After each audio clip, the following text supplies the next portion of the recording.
Muhtaram birodarlar, bugun safar duosining eng ko'rkam va ta'sirchanini e'tiboringizga havola qilamiz. Ko'pchilik mehnat safariga otlanyaptilar. Safarga otlangan yoki safarda yurganlar ushbu bugun keltirgan qisqagina duoni yodlab o'qib yursalar, safarlari barakotli, xavfsiz bo'ladi inshaalloh taala. Safardan katta foydalar bilan qaytadilar. Safar davomida bo'ladigan ko'ngilsizliklardan hamisha omon bo'ladilar. Zolim qaroqchilar zulmidan himoyada bo'ladilar.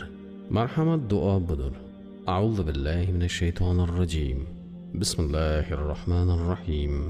Allohumma inni a'udhu bika min wa'tha'is safar wa kabatil manzar wa su'i munqalabi fi malin wal ahlin wal waladi. Har namozdan so'ng bir marotaba yoki ertalab va kech bir marotabadan o'qib yurish kifoya qiladi.